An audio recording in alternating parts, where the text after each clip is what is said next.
Hello friends, इस lecture में हम आज सीखेंगे कि जो रेनफोर्स में जो स्टील्स के लिए स्टील निकाला जाता है कैसे निकालते हैं, कितने लग का स्टील डालेंगे, उसका स्पेसिंग कितना होगा और वो कितने डाया का मेरा स्टील ऑफ होगा, ये चीज़ आज हम सीखेंगे। और इस लेक्चर को शुरू करने से पहले आप लोग से बता दें, इस चैनल को मेरा सब्सक्राइब कर लीजिए और बेल पे जो दिया गया है देखते हैं। A reinforce beam has an effective depth दिया गया है यहाँ पे, और विथ दिया गया है 350 mm और 500 mm इसका इफेक्टिव डेप्थ है। It contains 4 nos of 25 mm bar. यहाँ पे स्टील, एरिया ऑफ स्टील भी मान लीजिए दिया गया है, नंबर ऑफ बार दिया गया है और डाया ऑफ स्टील दिया गया है। और इसमें फिर बोला है if F C K same 25 newton per mm square and F Y equal to 250 newton per mm square. ये ग्रेड ऑफ स्टील दिया गया है, ये ग्रेड ऑफ कंक्रीट दिया गया है। फिर इसने बोला है कि कैलकुलेट द शियर रेनफोर्समेंट। यहाँ पे हमें शियर रेनफोर्समेंट कैलकुलेट करना है कि कि बीम में मेरा जो है बीम है, इस बीम में स्टीरअप का डाया क्या होगा वो चीज़ इसमें देखेंगे, और कितने स्पेसिंग में, सेंटर टू सेंटर स्पेसिंग में दिया जाएगा। और यहाँ पे दिया गया है shear force, hydrate shear force दिया गया है। तो ये सारे डाटा को हम यहाँ पे एक बार नोट कर लेते हैं गिवन डाटा में, उसके बाद इस क्वेश्चन को हम सॉल्व करते हैं। गिवन डाटा क्वेश्चन को सॉल्व करने से ऐसे प्रोसीजर में सॉल्व करिए जिससे आसानी होगी आपको भी, क्या क्या मैंने निकाला, क्या क्या इसमें दिया गया है, क्या निकालना है। ठीक है, तो हम यहाँ पे मेंशन कर लेते हैं। यहाँ पे हमें दिया गया है विथ दिया है 350 mm का, इफेक्टिव डेप्थ यहाँ पे दिया है 500 mm,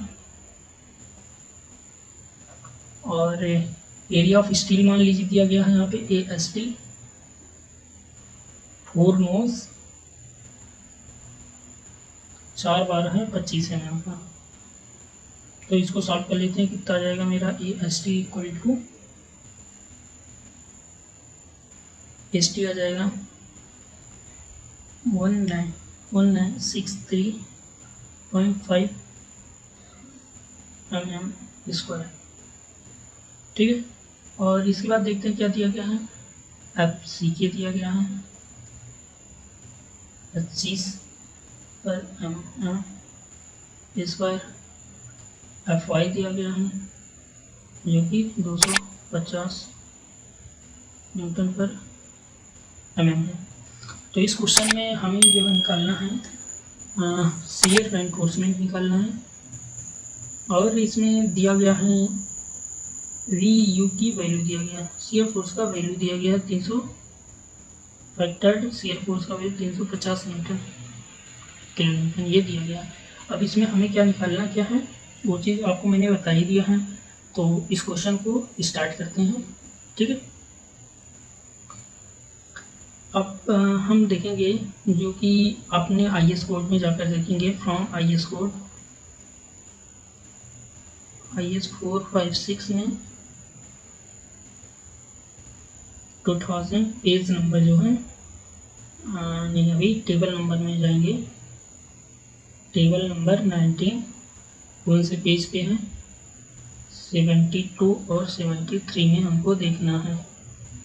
ठीक, इन दोनों पेज पे हमें ये देखना है। वहाँ पे से हम पहले निकाल लेंगे टाउ बी निकालेंगे। Tau B equal to VU upon B into D। तो ये हो गया 350 गुणे 10⁻³ अपॉन B का वैल्यू 350 गुणे 500। तो यहाँ पे आ जाएगा tau B equal to 2 newton per mm square. ये टाउ बी का वैल्यू आ गया। अब हम टेबल नंबर 19 में जाके देखते हैं। वहाँ पे हमको बोला पहले आप परसेंटेज ऑफ स्टील निकालिए। ठीक, तो टेबल नंबर 19 में जाते हैं, वहाँ से हम परसेंटेज ऑफ स्टील निकालते हैं।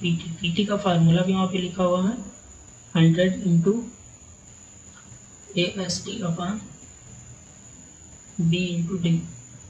तो यहाँ से हम इस फार्मूले में वैल्यू को रख के निकाल ले रहे हैं, कितना हो जा रहा है 363.5 डिवाइड बाई 350 गुणे 500 मल्टीप्लाई बाई 500।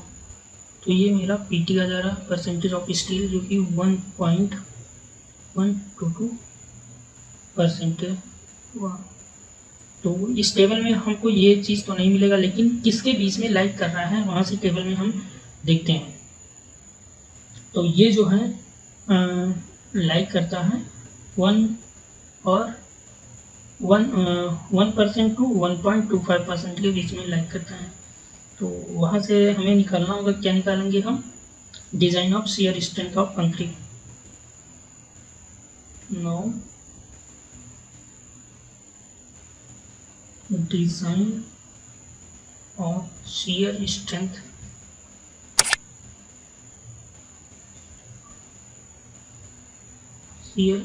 Of concrete.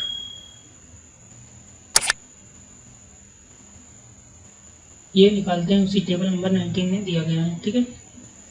तो वहाँ पे ये जो PT का वैल्यू है 1% स्टील, और टेबल में ही देखेंगे 25 के नीचे वहाँ पे दिया गया है 0.64, ठीक है। ये परसेंटेज ऑफ स्टील कॉलम में देखेंगे, और ये जो दिया गया है मेरा M20, यहाँ पे M20 ग्रेड का स्टील कंक्रीट होगा, उसमें देखेंगे। और इसके बाद ये जो मेरा परसेंटेज ऑफ स्टील जो मेरा आया है कैलकुलेट होने के बाद, उसको हम लिखेंगे 1.125 है। इसका वैल्यू हमें निकालना है टाउ सी, और इसके बाद 1.25 का वैल्यू हम देखते हैं क्या दिया गया है। M25 के नीचे देखेंगे वहाँ पे 0.7 दिया गया है। ये जो मेरा है इसके बीच में लाइक कर रहा है, इसलिए हमने सिर्फ ये दो डाटा लिया है। इसी के बीच में ये आ रहा है, तो हम इंटरपोलेशन मेथड से निकालेंगे, bye interpolation methods.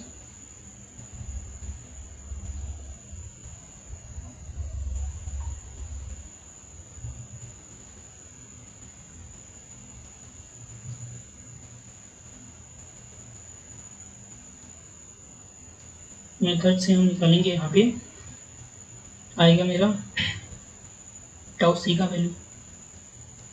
Tau C equal to हो जाएगा 0.65 plus maximum minus minimum 0.7 minus 0.64।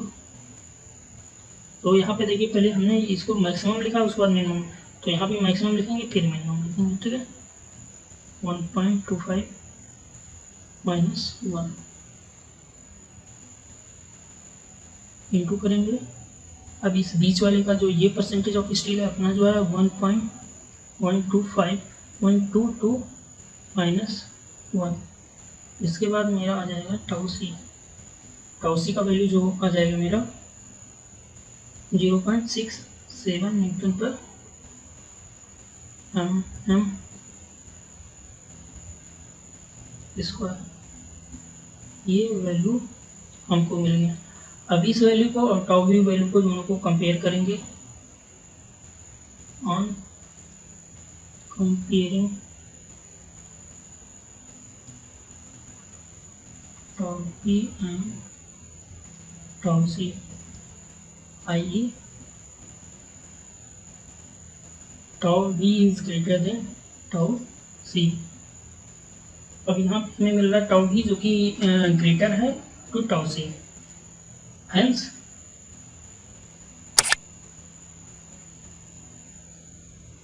ये डिज़ाइन रिक्वायर्ड।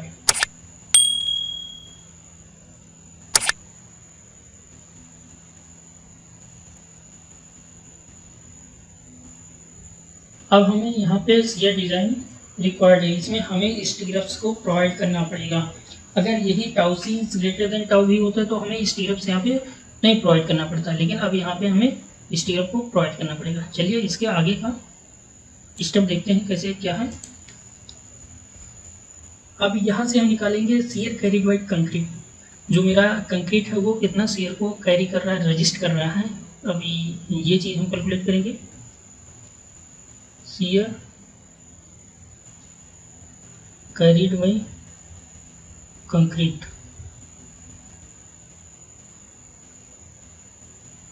अब इसके लिए IS कोड में दिया गया है फार्मूला, वहाँ से हम ये देख लेते हैं। VUC equal to tau C B into D, ये दिया गया है टाउ सी का वैल्यू। अभी हम कैलकुलेट किए हैं बी जो कि है 350 गुणे डी 500, तो ये मेरा आ गया VUC आ गया टोटल 117.25 किलो न्यूटन। तो मेरा जो कंक्रीट है इतना लोड ही रजिस्ट कर रहा है, और एक्चुअल में जो लोड कितना है 350 किलो न्यूटन है। तो उसमें तो मेरा जो कंक्रीट लोड वियर कर रहा है 117, मान लीजिए 117 किलो न्यूटन रजिस्ट कर रहा है। ये तो लोड बहुत ज़्यादा है। तो अब हम ये देख लेते हैं कि अब जो हम स्टीरप्स प्रोवाइड करेंगे वो स्टीरप्स कितना लोड वियर करेगा, समझ में आ रहा है। तो वो स्टीरप से कितना लोड वियर करेगा उसके लिए हम शियर निकाल लेते हैं। Shear carried by stirrups. अब यहाँ से हम देखेंगे VUS for stirrups, shear force registered bye stirrups. तो यहाँ पे इसका फार्मूला जो रहेगा VU में से हम निकाल देंगे VUC, ठीक। तो यहाँ से हमें वैल्यू मिल जाएगा कितना 350 माइनस 117.25। तो VUS इक्वल टू आ गया 232.75 किलो न्यूटन। ये मेरा इतना स्टील जो है स्टीरप्स के द्वारा इतना लोड बियर करेगा वो। तो अब यहाँ पे हमें ये निकालना होगा कि स्टील हमें कितना प्रोवाइड करना होगा, कितने mm का स्टील प्रोवाइड करें, जिससे कितने कितने स्पेसिंग पे हमें देना होगा। तो यहाँ पे हम एज्यूम कर लेते हैं ऐसे ही, लेटेस्ट प्रोवाइड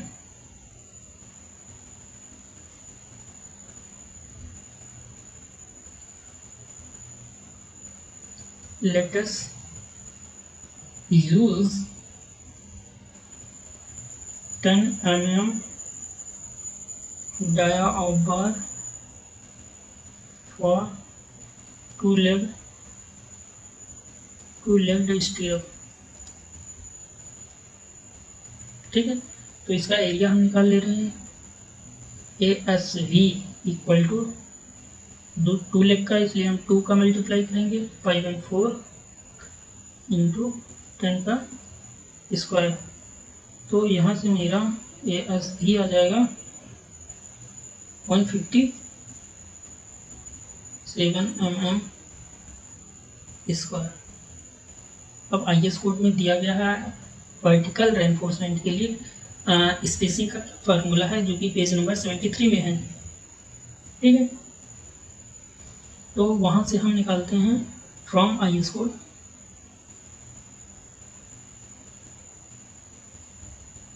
456/2000 पेज नंबर 73 में दिया गया है वर्टिकल स्पेसिंग के लिए VUS इक्वल टू होता है 0.87 into FY ASE D upon SE। तो यहाँ से हम जो है SV का वैल्यू कैलकुलेट करते हैं। SV इक्वल टू हो जाएगा 0.87, यहाँ पे हम डाटा को पुट करते हुए चल रहे हैं। FI का वैल्यू है जो 250 दिया गया है, इंटू SV का वैल्यू 157 इंटू D 500। और VUS का वैल्यू भी हम कैलकुलेट किए हैं 232.75 इंटू 10⁻³ इसको हम न्यूटन में कन्वर्ट कर देंगे, क्योंकि हमें स्पेसिंग जो चाहिए mm में चाहिए। एस ही इक्वल टू हो जाएगा मेरा 73.36 इतना स्पेसिंग पे हमें देना होगा। बट हाईएस्ट कोड में और भी कुछ बोला है उन्होंने स्पेसिंग के बारे में। फ्रॉम IS कोड 456/2000 में ये दिया गया है स्पेसिंग क्राइटेरिया, जो कि SV जो है is not greater than 0.75 into D. तो यहाँ से ये भी वैल्यू निकाल ले रहे हैं 0.75 इंटू डी का वैल्यू 500, तो आ गया ये 375 mm, बहुत ज़्यादा है। और दूसरा बोला है SV is not greater than 300 mm। तो इन तीनों में ये जो हमने कैलकुलेटेड किया है और ये जो IS कोड में प्रोवाइड किए गए हैं, इनमें से देखते हैं जो लेस है, लेस वैल्यू को हम टेक करते हैं। तो यहाँ से हमें लेस वैल्यू 73 है, तो यहाँ पे हम प्रोवाइड करेंगे।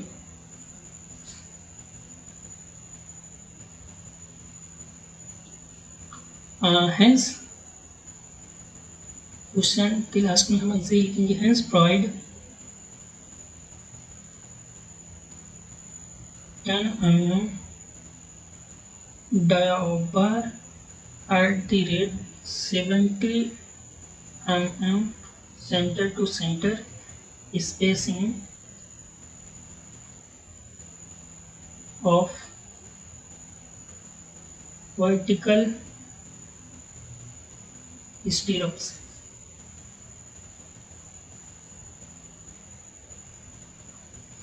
तो ये चीज़ यहाँ से हम निकालेंगे। यहाँ पे मैंने जो मैक्सिमम दिया है ये मेरा मैक्सिमम आ रहा है, स्पेसिंग मैक्सिमम 73 आ रहा है। तो जितना स्पेसिंग में आप कम दे सकते हैं, बट स्टील में आपको जो एरिया ऑफ स्टील है उसको बढ़ा के देना होता है, और स्पेसिंग घटा के, अगर स्पेसिंग आप घटाएंगे तो ऑटोमेटिक स्टील जो मेरा बढ़ जाएगा, स्पेसिंग घटाएंगे तो स्टील बढ़ जाएगा, स्टील जो क्वान्टिटी, इसलिए हम 70 mm पर सेंटर टू सेंटर स्पेसिंग देंगे। अगर आपको इस क्वेश्चन में कोई भी दिक्कत आई हो, कोई भी प्रॉब्लम कहीं आपको लग रहा है ये चीज़ मिसिंग है, ये चीज़ ऐसा नहीं ऐसा होना चाहिए था, तो आप लोग कमेंट करके जरूर बताइए और हम उसको इम्प्रूव करते रहेंगे। ठीक है, thank you for watching this video.